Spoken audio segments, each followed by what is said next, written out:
fala do o padre não precisar de médico, como se Deus fosse bastar. Isso me deixa assim, sabe? Porque tem pessoas na nossa convivência que pensam igual ele. Tipo, na minha família tem gente que pensa igual ele, sabe? A gente tem que rezar, que daí não pega. Eu falei assim, reza pra não pegar, mas não passa um álcool em gel, não usa uma máscara pra você ver, sabe? Então eu acho que essa mentalidade tem que mudar, principalmente das pessoas muito religiosas, porque eu só que não é tanto assim, sabe? Então toda vez que o padre abria a boca pra fazer um sermão, eu queria deitar ele no soco, mas ele morreu. Então, eu não sabia o que falar hoje. Não tem muitos comentários sobre esse capítulo. Eu posso falar uma coisa? Na parte que a criança morre, que é acompanhado todo aquele processo dele morrendo, inclusive eu também já tinha comentado com a Tamiri isso, que quando eu mandei mensagem pra ela, eu falei assim, caralho, eu tô triste pra caramba, porque, mataram uma criança. E depois, eu não sei se eu cheguei a essa interpretação, ou não sei, talvez eu tenha viajado muito, mas quando o padre, o padre ele sempre teve um discurso em relação à culpa. Então, a peste está aqui nessa cidade porque vocês são culpados porque vocês não seguiram o caminho de Deus. Só que a gente está falando de adultos, a gente está falando de pessoas que teoricamente foram corrompidas. E quando eu penso em uma criança, eu penso em uma pessoa que não foi, um ser que não foi corrompido, entre aspas. Então, teoricamente, ele seria inocente. Então, eu tenho a sensação que eu tive, eu não sei, me chamou mais atenção, e talvez isso tenha sido de propósito, o falecimento dessa criança, por causa disso, porque tem toda uma questão religiosa em torno disso, e teoricamente a criança não deveria ser atingida, porque teoricamente ela não foi corrompida. Mas assim, eu não sei se essa conclusão foi eu que tirei, ou só porque eu tô lendo Walter Benjamin essa semana e eu cheguei nessa conclusão. Mas é só isso.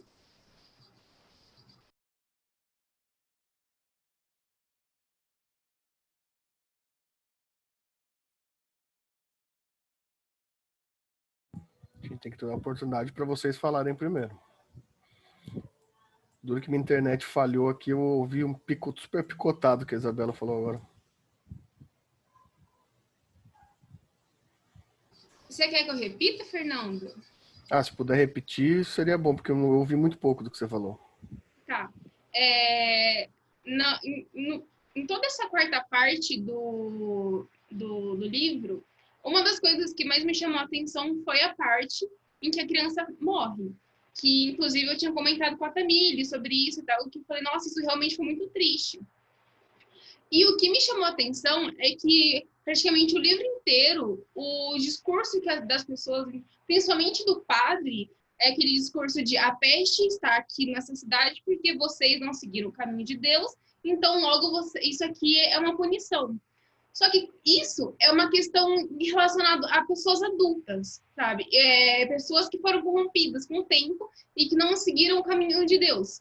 Só que quando eu penso, por exemplo, em uma criança, eu penso em um ser teoricamente inocente.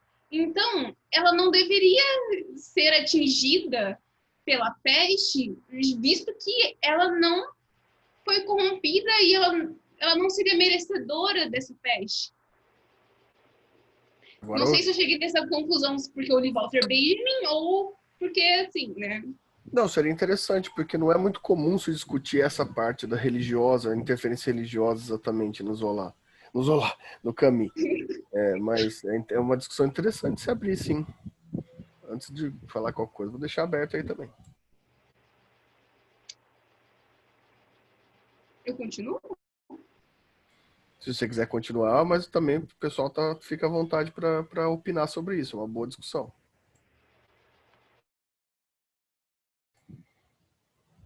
Thaisa, Leila, Gustavo, Patrick, Vou Amanda. dar RT no que a Isa falou. Bom.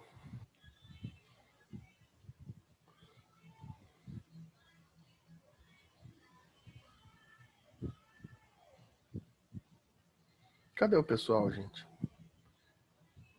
Cadê a Leila? A Leila sempre tem seus comentários. Thaisa. Gustavo. Hoje eu tô quietinha, professor. Tô só ouvindo. Gustavo não apareceu hoje com a sua forma fantasmagórica. Não vai falar nada. Patrick também deve ter alguma coisa para falar. A Amanda entrou agora. Não sei se ela já tá querendo opinar.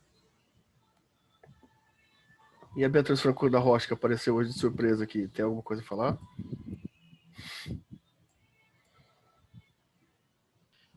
Hoje eu tô só prestando atenção. O próximo eu participo. Rapidamente, não quero me alongar muito, porque eu realmente gostaria que vocês aqui participantes falassem, porque a gente está chegando ao fim do livro agora, já é um momento importante para que vocês comecem a opinar sobre quais as experiências, né? Principalmente no sentido da gente ter essas subexperiências, tentar fazer uma metalinguagem do texto, né? Agora eu acho que já está dando para a gente conseguir fazer essas questões. Essa chamada de atenção sobre o lugar da religião, Isabela, eu não sei exatamente se eu consigo fazer a leitura do padre como uma leitura religiosa. Pode ser uma opção minha de leitura. Por que eu acho que... não que a leitura religiosa não faça parte do padre, óbvio que faz.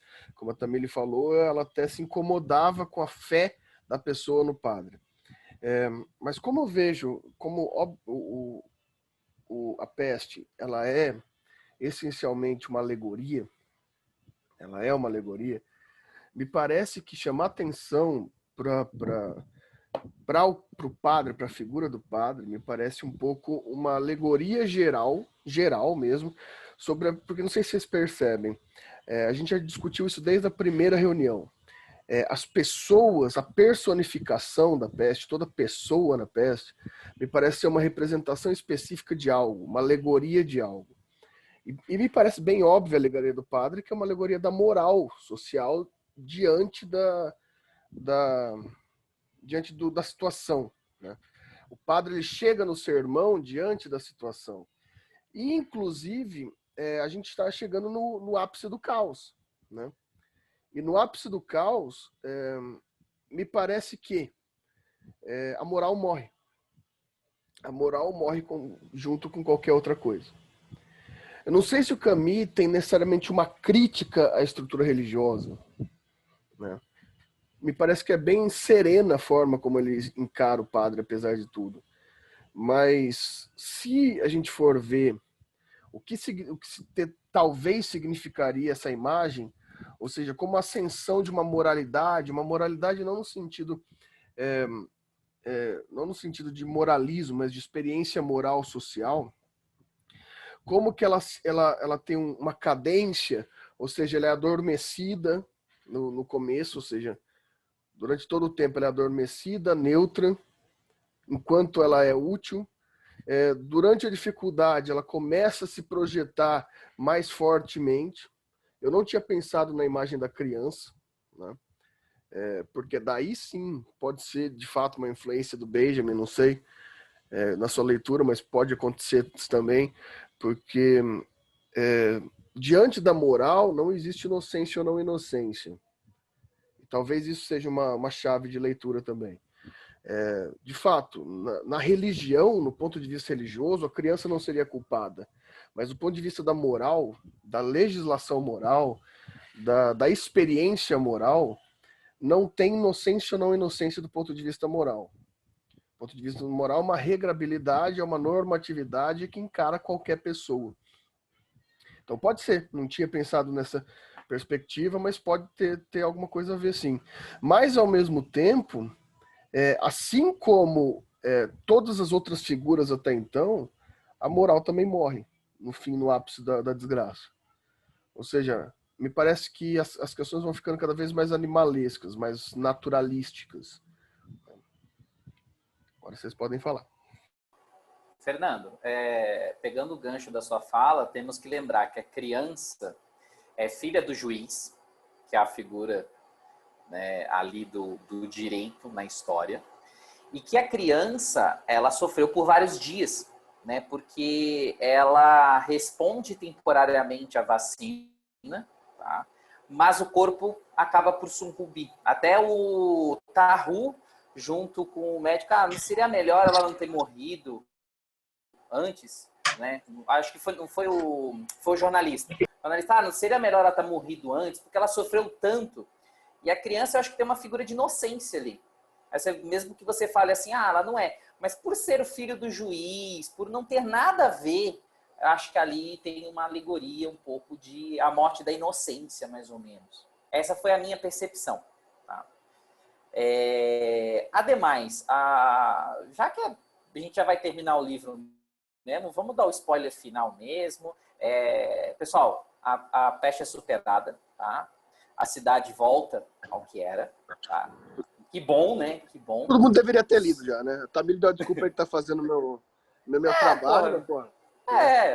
Já devia ter lido esse negócio. Então, o spoiler já era. E o Tahu morre, tá? Esse foi pra mim a morte, acho que é assim que eu chorei. Caiu uma lágrima no meu olho.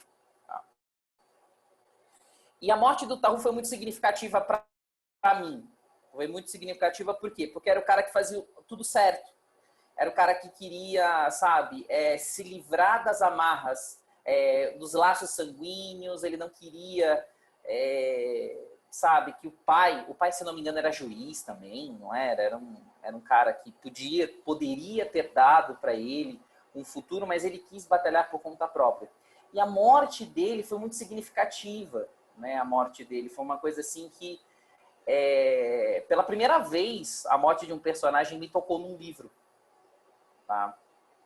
Do ponto de vista filosófico da coisa, que eu falei, puta, aquele cara que tipo fez tudo certo, sabe, se protegeu, era o inocente da história, né? Era aquele cara assim que ele estava ajudando e ele morre, né? Então eu fiquei extremamente chocado com isso. Foi uma morte que me tocou justamente no finalzinho da peste, né? Aquela coisa assim, a morte, a figura da morte levou todo mundo que tinha para levar. E no final leva o Tahu. Isso me deixou um pouco mexido. E uma das coisas que estava...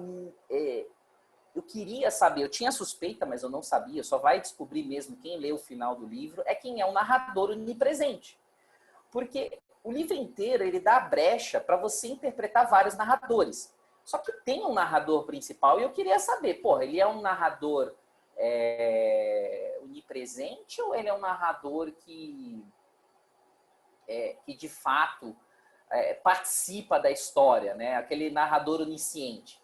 E aí, né, para minha, acho que foi, não diria surpresa, mas eu diria que foi uma confirmação legal que o Camus faz, que o narrador é o médico. O médico é o narrador da história o tempo inteiro, né? Mas ele não se apresenta justamente para quê? Para não contaminar a narrativa, porque ele quis dar a narrativa mais neutra possível, né? Essa foi a impressão que eu tive, né? Então, o fechamento da história é mais ou menos assim, né? Ao meu ver, tá? Posso estar errado, porque eu não estudei filosofia, né? Não sou um filósofo como o Fernando, como o Marcelo, esses aí leram muito mais que eu. Em termos de filosofia, eu estou ainda engatinhando. Sou uma criança de 2 anos ainda nesse... Mas... Cara, eu não sou filósofo não, meu. Sim. Você conta história, caralho. Filósofo brasileiro, sim. Só o Olavo de Carvalho, ninguém mais. Eu sou um ator, cara, diferente. A história, né? Então, assim, eu sou quase um aluno, né, desse grupo, né? A história, para mim, ela vai mostrar o seguinte: olha, vai ter um fim. Tá? Assim como a peste é uma alegoria, que é uma representatividade do que foi a Segunda Guerra Mundial, que chegou ao fim, mas levou milhões de vidas, mais de 40 milhões de vidas, né? Parentes, amigos, colegas, conhecidos, né? A peste também leva, mas ela vai chegar a um fim. Tá? O grande problema é como que a gente vai tocar a nossa vida depois disso e se as gerações futuras saberão o que foi a peste. Acho que essas duas reflexões que para mim ficou explícito no caminho foi essa, a preocupação dele em tocar a vida a partir disso, né? Porque muitas pessoas, né? Por exemplo, o médico, o Rie, a esposa dele morreu nas montanhas. Isso era spoiler também, né? Foda-se. A mulher morreu, tá? A mulher tava lá na puta que pariu da montanha e morreu, né? Paciência, saúde frágil é isso. Não pegou peste, mas morreu, tá? E como tocar a vida a partir disso, né? Então esse foi o pensamento que eu tive pelo ponto de vista do Rie. Então essa morte da mulher, mesmo à distância, ele recebendo o telegrama e a mãe amparando ele, né?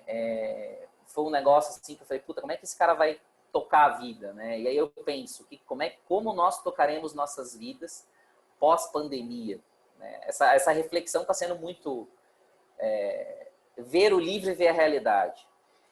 E depois a preocupação é, será que as futuras gerações lembrarão do que é isso? Do que é viver isso? Isolamento, a solidão. Então foram essas reflexões que eu fiquei desse livro. Passa a bola para os outros aí. O que vocês têm a falar sobre isso? Matheus, você mandou um monte de spoiler aí, cara. Você matou metade do livro. Você matou quase todo mundo do livro já, cara?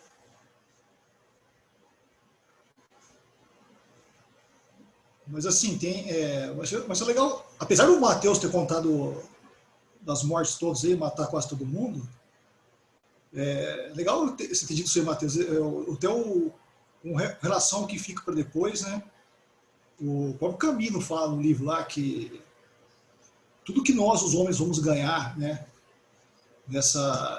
Nesse jogo da relação com a peste, como ele mesmo diz no livro dele lá, o nosso conhecimento e a memória disso, que é o que vai restar, para a gente. Mas tem umas coisas assim que, além do conhecimento da memória, que a Tamiri comentou e que a Isabela também, cara, que assim, pela forma como chocou assim, morreu uma criança diante da situação, ao mesmo discurso do padre. Já que o Matheus falou aí, foi o coveiro do grupo, todas essas mortes assim, não foi só da criança e da inocência só apenas, né? Porque o padre morreu, o fez a boa ação morreu, né? A criança teve o mesmo destino, mas para além como o Camille tá trabalhando de várias, lógico, o foco dele aqui é fazer me parece a grande metáfora do que aconteceu no século XX e da guerra, né? Mas ele também faz uma reflexão profunda aqui no seu livro sobre a própria natureza humana, né? E essa natureza humana é preciso tomar consciência daquilo que é próprio de todos, que é a própria morte, que é a única certeza que nós temos na vida. E a certeza que, inclusive, ignora o indivíduo no âmago das suas esperanças, porque nas percepções das glórias que podem acontecer na vida, vai se constatar, como fez o padre, como fez outras figuras ali, né, eles vão constatar as próprias desgraças. Né? Um caminho no qual ninguém escapa. Não escapa e para qual também não há desvio para isso. Não tem como. Então, me parece que toda a obra, como um todo, a morte é a expressão da temática principal do texto. Né? Não tem escolha de quem que vai ser o privilegiado. Não é isso?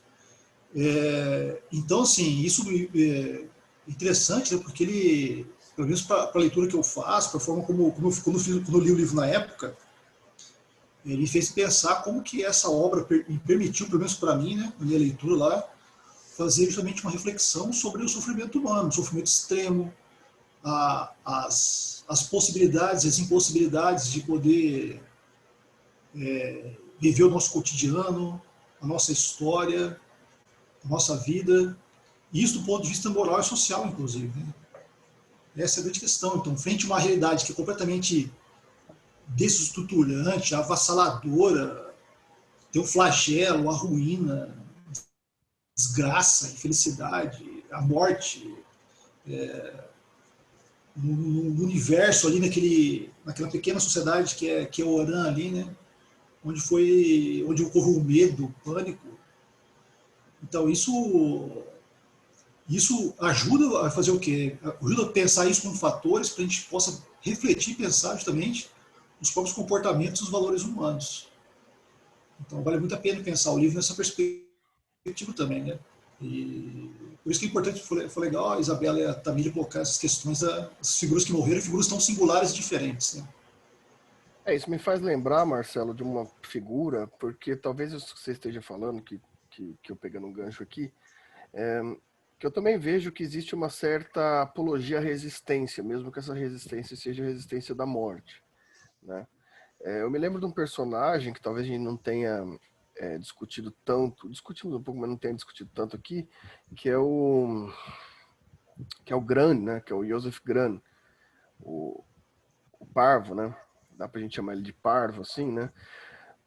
Porque talvez a gente consiga enxergar na figura do Gran a figura da resistência que a gente esteja procurando, né? Principalmente porque daí, isso que vocês estão me falando, me vai na ideia de que toda peste ela é uma transpiração de moralidade, né? Uma busca de existência moral para fundamentar o amor, a sensibilidade e que gerar ódio, né? Eu acho que a grande questão é essa. Se resiste tanto, né, e a resistência aqui, ela parece como uma contra-resistência, mas na verdade ela é resistente. É uma resistência a uma manutenção de uma moral, né? De uma convivência pura, de uma convivência amistosa, numa aparente busca de uma figura de um amor, mas um amor muito moral, né? Ou seja, moralidade como existência de sensibilidade, ou seja, é uma resistência contra o sentido final da morte, né? Ou seja, a luta contra a peste, ela é feita com amor, mas na verdade ela se expande no ato como ódio, como a submissão do ódio por conta da resistência, né? Quando eu lembrei do Grande, porque tem uma passagem que na obra que fala que o Grande enchia o coração, uma coisa assim, né? Enchia o coração de imensa cólera. Era um negócio assim que atingia ele diante da dor. E esse personagem de Parvo, ele passa a ser o revoltado, né? E a revolta dele nada mais é do que a própria resistência à própria morte. Ele primeiro tenta resistir à morte na ignorância, ou seja, pelo niilismo do Camus aqui, no amor, na sensibilidade, e depois ele revolta como o revoltado originário, né? Ele optou resistir do que ser um ser humano, né? Ele toma partido do ser humano, vamos dizer assim. Ele aceita uma dualidade entre amor, sofrimento e, claro, né, obviamente, o exílio, vamos dizer assim, né? Ou seja, todo esse universo que rodeia esse personagem que me vem na cabeça é meio opaco, né? Meio ameaçador. E talvez ele é deliberadamente genealógico sobre a própria consistência da humanidade, né? Como se ele fosse o desamparado, como ele tivesse uma valoração do compromisso com os outros seres humanos, ainda que o desamparo, o abandono, o exílio seja a sua realização, né? Ele acaba, sei lá, invocando valores que transcendem a ele mesmo, né? Por isso que eu acho interessante, é meio ultra estético isso que está sendo passado aqui, né? Eu acho que é uma representação muito sensível da arte, né? Porque é como se fosse elevar a criatura humana metafisicamente, né? Ou seja, você tá lá, a ideia do narrador que o Matheus colocou, né? Dá a impressão que é uma condição humana zoológica, né? para ter acesso àquela realidade, e naquele zoológico humano você tem uma certa elevação, sublimação da criatura, no conceito de resistência. Ou seja, ao deduzir aquelas figuras humanas até a morte, elas vão se sublimando no seu próprio conceito de humanidade, né? Não sei se é exatamente isso, né? Mas é como se o carinho, o amor, a doçura, ele se misturasse, ele se sublimasse no ódio, na cólera, na resistência, para dar origem a uma resistência, né? Ou seja, parece que tudo que o Camus está querendo mostrar para a gente diante dessa morte, diante disso tudo, não é nem a moral, não é nem a bondade moral, não é nem o ódio moral, mas é uma amálgama sentimental que demonstra que a humanidade se segrega, se exila a ponto de fazer referência a si mesma, né? Ou seja, o narrador, como o Matheus colocou, é como se o narrador, esses vários narradores, fosse permitido que a gente passeasse num usei zoológico, né? Mas numa prisão de conceitos ali, só que ia entrando num ponto em que não faz mais sentido a nossa concepção moral sobre esses próprios autores, né? Obviamente, me parece, porque no fim das contas, a ideia do médico, né? Já que o Matheus deu spoiler, a ideia do médico como narrador universal é a ideia da ciência técnica, né? No final das contas, a matemática biológica, a bios médica da humanidade, ela faz muito mais sentido do que as humanidades. Todas as humanidades morreram no livro, né? Todas as humanidades faleceram.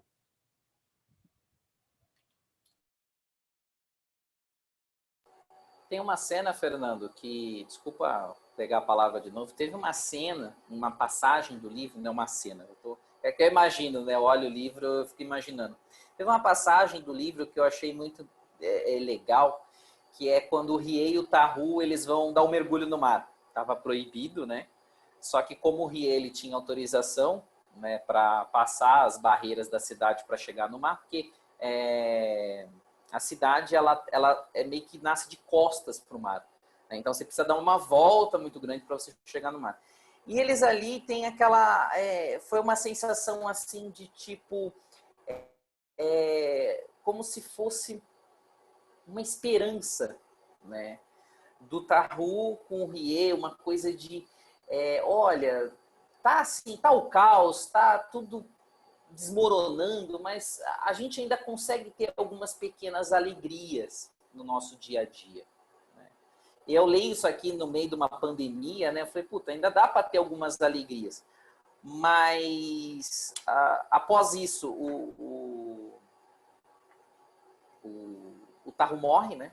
Então, eu fui o coveiro do grupo, porque eu falei assim, acho que o pessoal hoje, né? Então já enterrei já os personagens. Então, essa cena dos dois foi essa sensação mesmo, Fernando, que você acabou de falar, essa amálgama entre a fúria, o ódio, a indiferença, aquela coisa de você, tá tratando a morte, mas ainda assim você tem o carinho, você tem a amizade, né? Então, você tem essa junção de sentimentos numa coisa só. Eu acho que é isso que a guerra traz, é isso que a peste traz, é isso que uma pandemia traz, né? Essa mistura de sentimentos que a gente não consegue separar, mesmo porque não dá para separar, tá? Essa análise, né? Seria uma coisa muito imbecil de se fazer essa separação, né?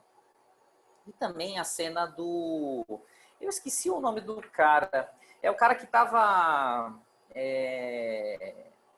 ganhando com a peste, e aí quando a peste começa a declinar, ele fica meio bravo, que ele não consegue... O Kotar. Né? O Kotar, ele começa meio que um urubu, né? Nossa, tô ganhando dinheiro pra caramba. É o capitalismo, né? É o empresário capitalista, né? Eu vi aí a figura dele, o empresário capitalista bilionário que fez dinheiro na pandemia, sabe? Senhora Luísa Trajano, sabe? Uma coisa assim, sabe? Fiz dinheiro pra caramba na pandemia, sou bilionário, entendeu? Vai acabar, vai acabar a boquinha, né? Acho que foi essa representação, né? Que tem a virtude, algumas pessoas se aproveitam disso para enriquecer, né? E dado as características do sistema e dadas as características da pandemia, né, da peste, por assim dizer, alguns enriquecem e que ganham com esses cenários de morte, por assim dizer, né? Mas que quando esse cenário acaba, o que sobra é, né, aquela coisa, putz, vou ter que procurar outro lugar para ganhar dinheiro.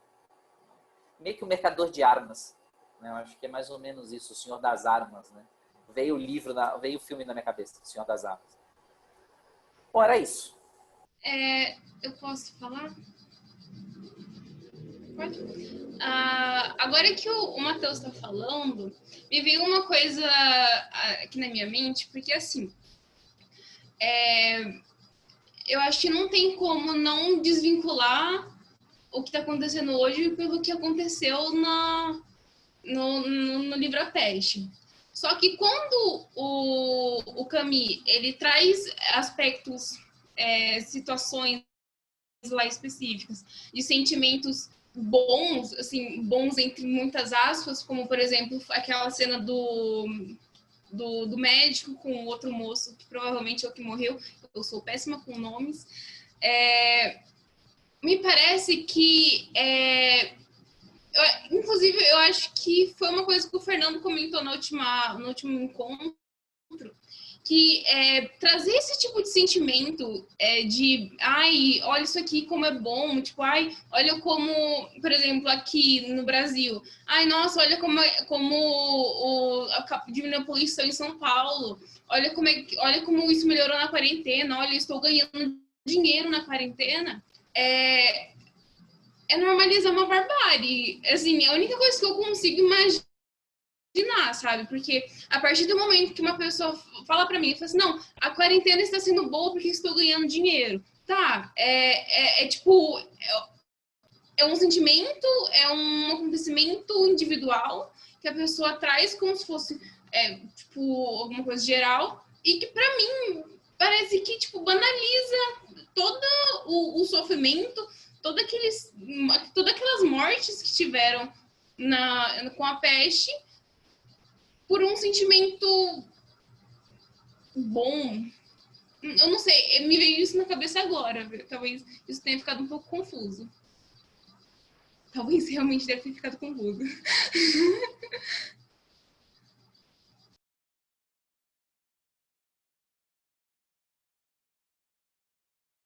Tem mais uma passagem que eu lembrei. A do velhinho que não morreu, que contava grão de bico na panela. Esse velhinho é resiliente. O velhinho. Cara, eu pensei que ele fosse o primeiro a morrer. Aí eu falei assim, meu, vai ter aqueles velhos que, tipo, se arriscam, sabe? Tipo, anda sem máscara na rua. Esses caras vão viver. Né? Porque são esses velhinhos, né? São resilientes. Eles se moldam às crises. Né? E me deu aquela... Puta, será que... Como que nós temos que ser igual esse velhinho, né? Alienado a tudo e pensar que, tipo, isso não existe? Porque a vida dele era o quê? Era dar uma tossidinha, contar uns grãos de bico na panela, fazer o ciclo lá de 15 vezes para almoçar, depois 15 vezes para tomar café, depois 15 vezes para dormir, entendeu? Sabe aquele vô? Meu, eu tenho um vô assim. Sabe aquele vô que tem estado semi-vegetativo, mas não, ele tá lúcido, mas não lúcido. Né? Ele tá mais para lá, ele está mais em Nárnia do que na Terra. Tá? E ele tá alienado a tudo. Né? Ele não tá sabendo do que está acontecendo no planeta, do que está acontecendo. Mas ele tá ali, firme e forte, tá comendo. Você conversa, o Ria conversou com o velho, e aí me veio a figura do meu avô, sabe? Que meu avô, ele tá, tipo, alheio a tudo. E ele vai continuar vivo. Vai passar a peste, ele vai estar vivo. Entendeu? Vai passar a pandemia, ele vai estar vivo ainda. Eu vou falar, cara, será que eu deveria ser um ignorante?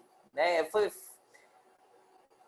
quanto mais a gente estuda, mais deprimido a gente fica.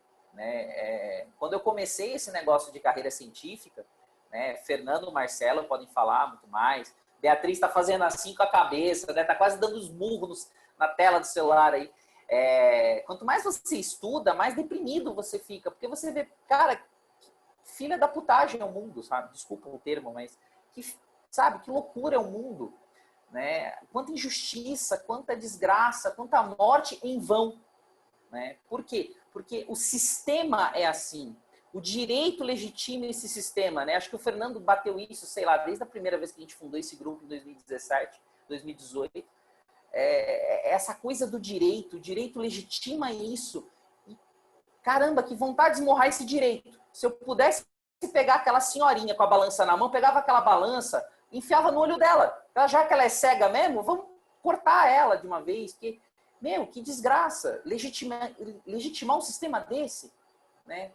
E aí eu pergunto, não seria melhor a gente ser alheio a tudo, ignorante? E aí eu me lembro terminei paralelamente a isso de ler Admirável Mundo Novo do Huxley, né? Aquela coisa, né? Olha, é melhor a verdade ou é melhor...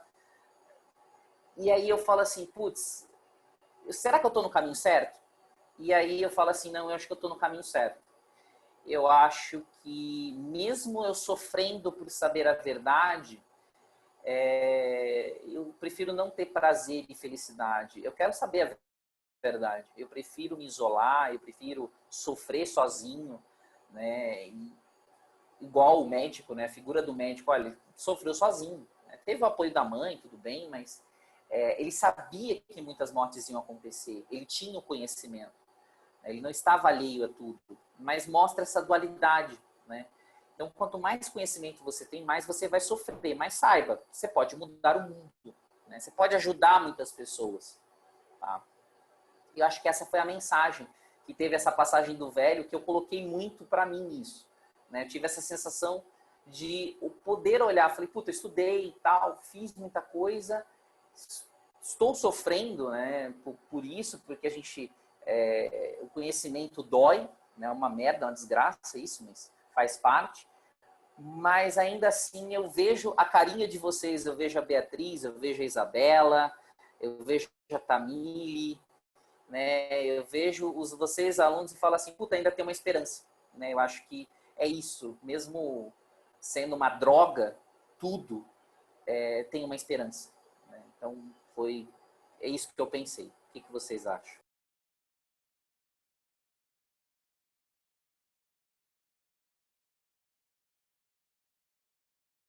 Vai, gente, fala, já falei demais. Vai, Tamile, fala, Tamile. Não, eu tô só vendo o print que o senhor postou no Insta. Olha.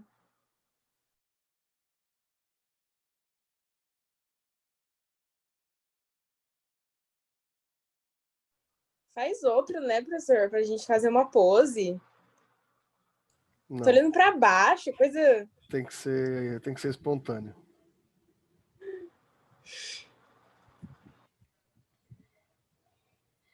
Pessoal, não esquece, só Tamile, Richam, Patrick e Thaisa colocaram os nomes aqui no chat. A Isabela Mandadora vai precisar pôr o nome de vocês na ata depois.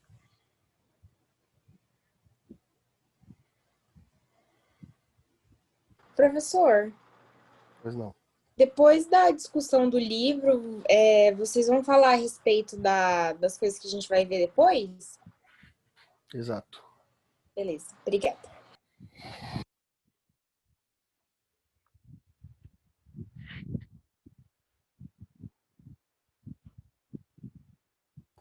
Tamile, vamos lá, vamos agitar o grupo. Tamile e Isabela foram as que... Até onde você leu, Tamile, qual foi o sentimento do livro? E Isabela, qual foi o seu sentimento em referente ao livro? Você deve ter terminado, vai. Vamos deixar a pergunta no ar, vai.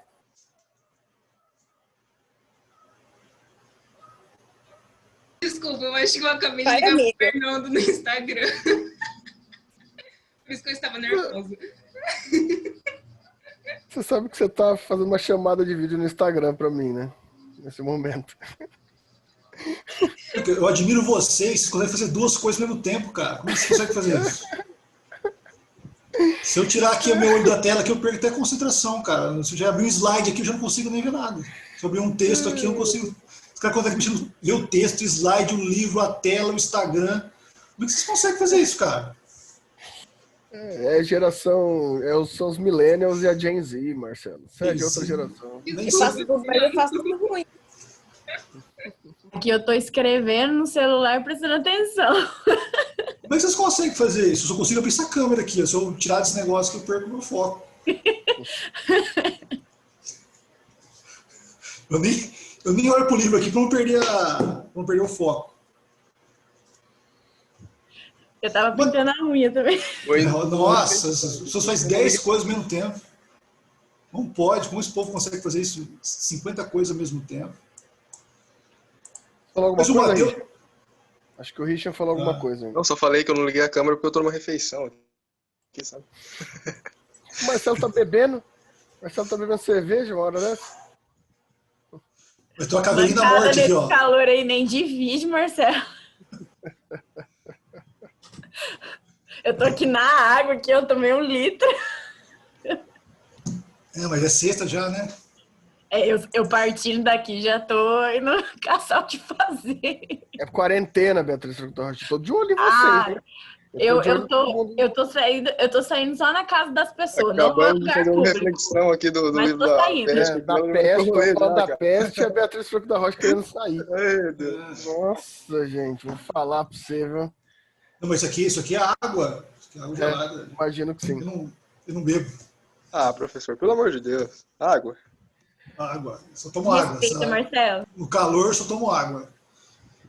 Eu acho que antes da gente fazer qualquer consideração agora aqui, porque já são 19h06, daqui a pouco o pessoal tem que ir para as aulas de vocês, e também lembrar que eles têm só até domingo, até segunda-feira para entregar as provas, então eles estão desesperados aí, porque tem que fazer as provas esse final de semana. A gente já tem que definir, então, antes que acabe o nosso tempo de hoje, qual que vai ser a nossa próxima análise.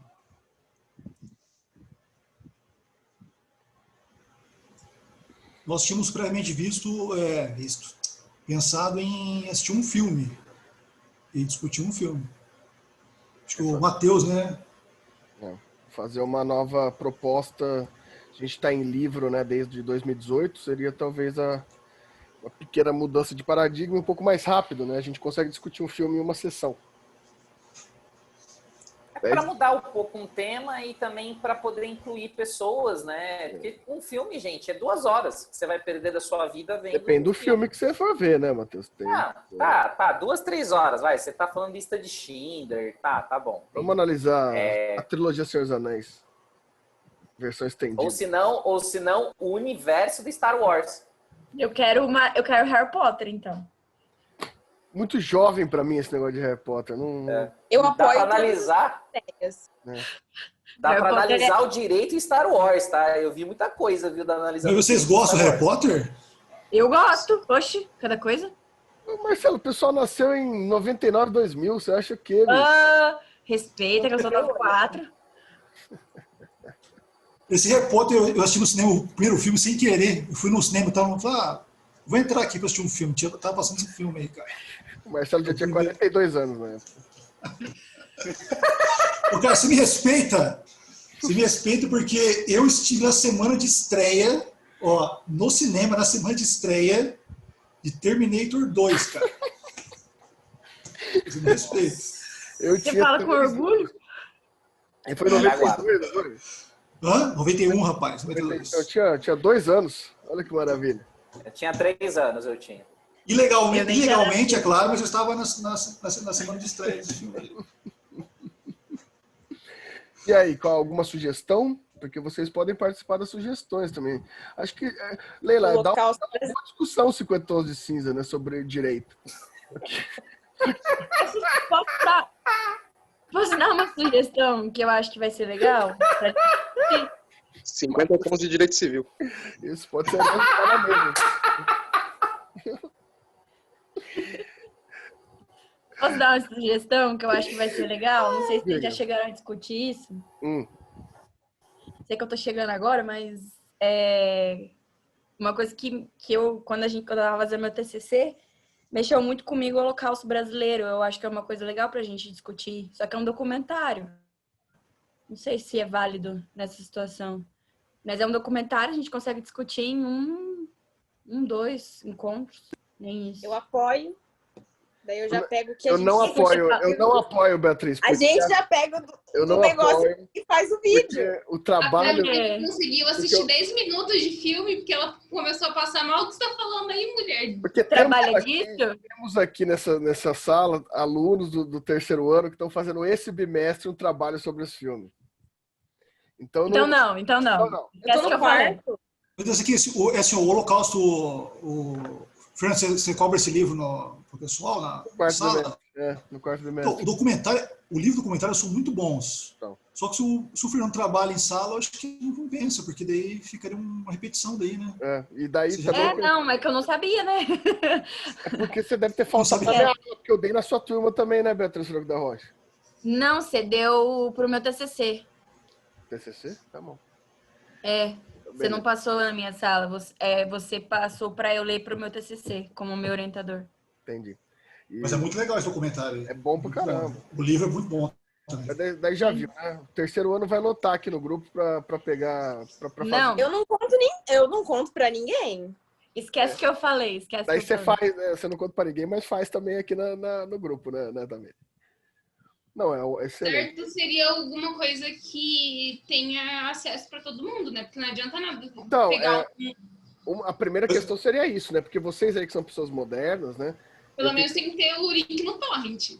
Isso que eu ia falar. Tá, mas vocês tinham pensado em alguma coisa em que sentido? Porque tem um monte de filme de um monte de Não, o gente. sentido é realmente o que a gente consegue se aplicar à discussão no que vocês quiserem, né? Essa linha é uma boa, essa linha de sofrimento, niilismo, terribilidade, toda essa questão. Não sei qual que é o que vocês pensam.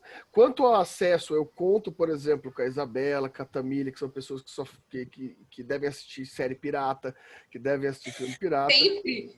Muito. Devem ter acesso aí para isso. O Patrick... Bacurau é legal. Também. A Tamília me arrumou uma série inteira pirata uma vez pra mim. Verdade, Game of Thrones. Gente, Bacurau é legal, dá uma discussão boa esse filme. Pessoal, a minha sugestão foi um filme que eu achei super massa, foi o filme do Pink, do Pink Floyd, né? O The Wall. É um filme que, tipo, mistura cinema e música. Né? Então, saber as músicas também é sensacional, tá? É um puta de um negócio massa para analisar, viu? Tem muita coisa naquele clipe. Muita coisa naquele filme. São duas sugestões boas. Eu acho que seria interessante, a Beatriz colocou o Bacurau, acho que seria interessante para nossa discussão outro filme do Kleber, que é o Som ao Redor. O Som ao Redor é uma discussão um pouco mais fora do hype, que tem uma discussão profundíssima que a gente pode fazer aqui sobre direito.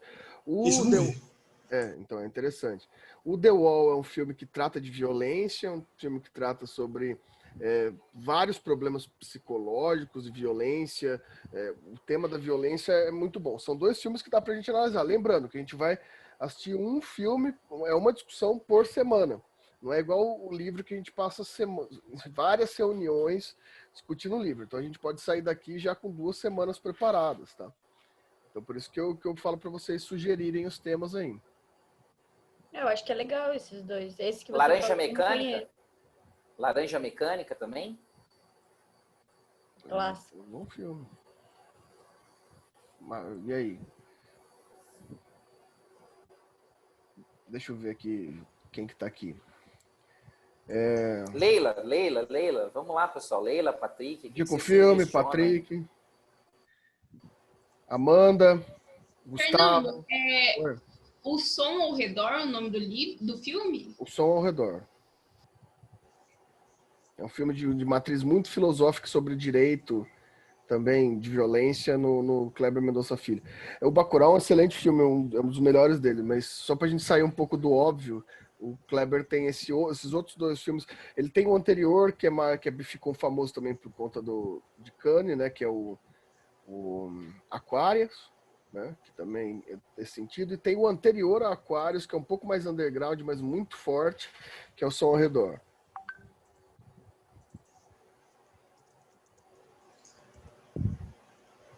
A gente tem 2 filmes aí, o pessoal não tá... Hoje a Tamile ficou postando coisa tô com um pouco de medo que ela ficou postando coisa de Crepúsculo hoje no Twitter.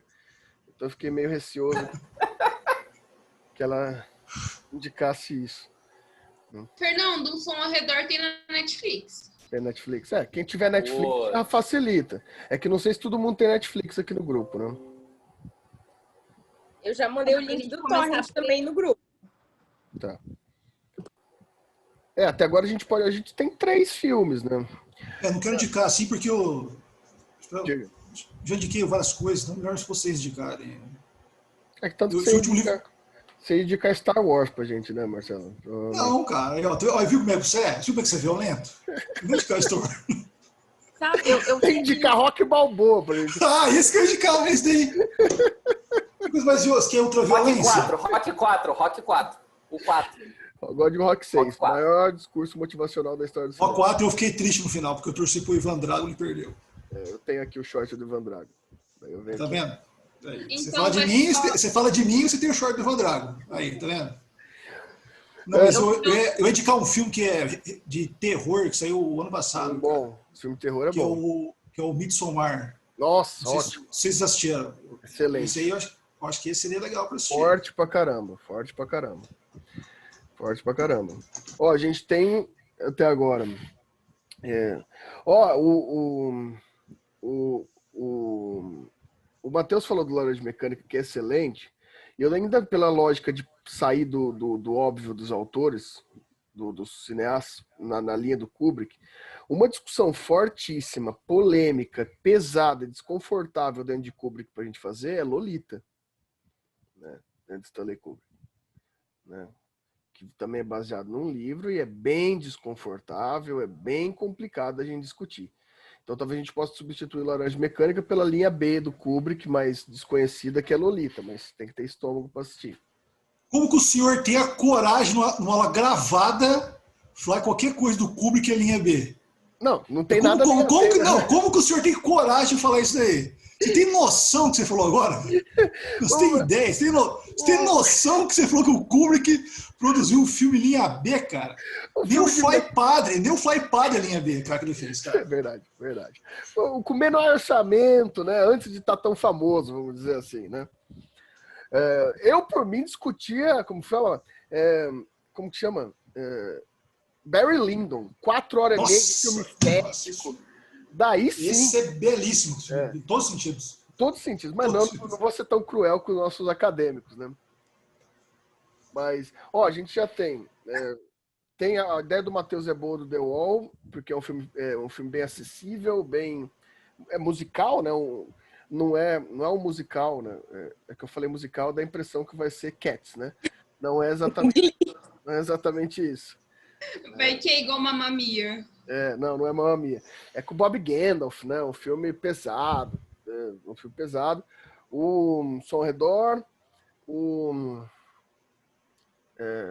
Lolita é forte. A gente tem 3 filmes aí para discutir bem poderosos. Agora só fica aí em que dia, qual é a ordem deles, né? Daí no final a gente pode fazer os 50 tons de cinza da Leila e o Crepúsculo da Tamir.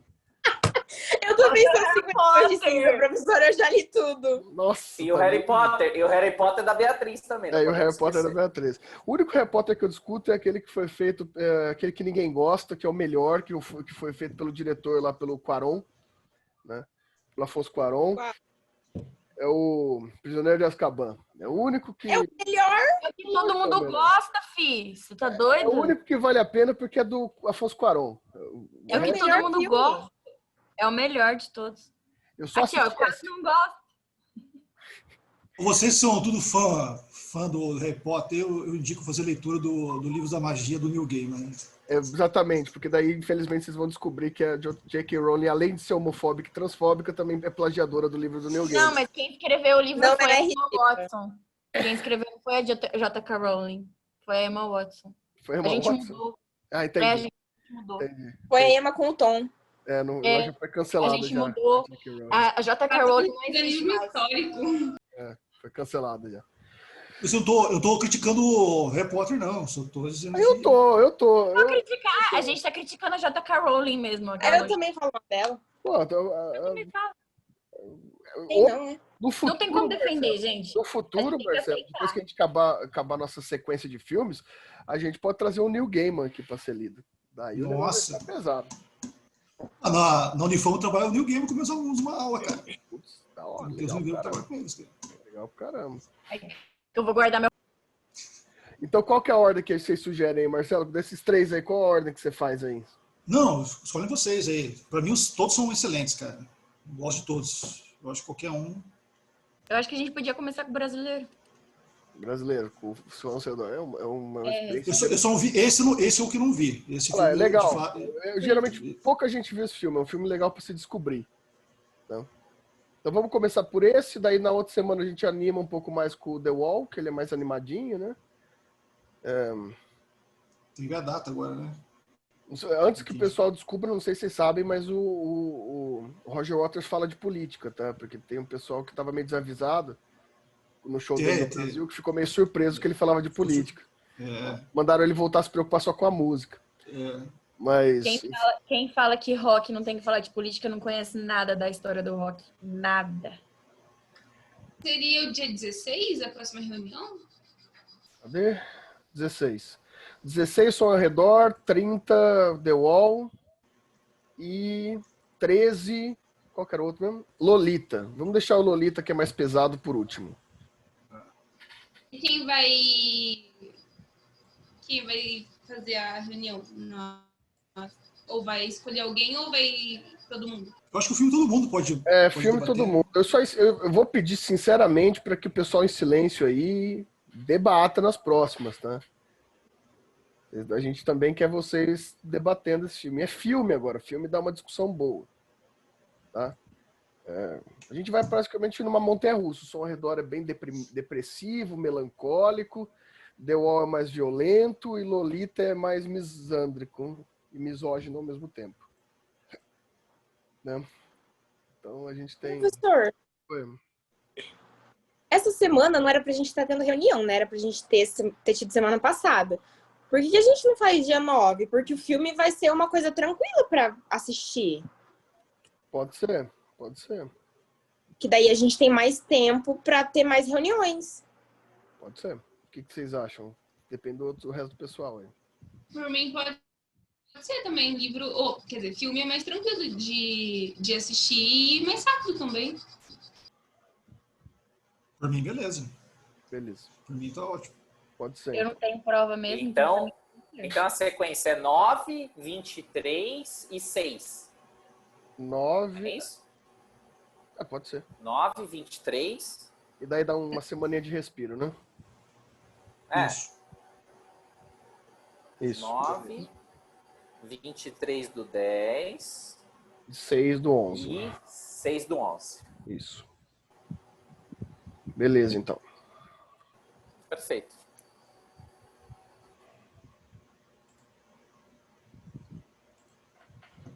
Então é isso, pessoal. Acho que eu tenho que sair aqui, porque daqui a pouco tem aula já, né? Já, Mas eu não. 4 recados. Você não, né? Você está de folga aí, tá tranquilo. Mas obrigado pela participação de todos vocês. 4 coisas. Obrigado por todos participarem. 3. Deixa eu ver. Beatriz, bom retorno. Apareceu. E acho que é isso. Tamile, muito legal essa camiseta. Gostei. Achei muito bom, muito legal isso aí. Mas é isso, pessoal. Da minha parte, encerra por aqui. Eu vou tomar uma água aqui para poder dar tempo de dar aula daqui a pouco. Beleza? Beleza. Valeu. Até mais pra vocês. Falou. Tchau. Bom final de semana, professor.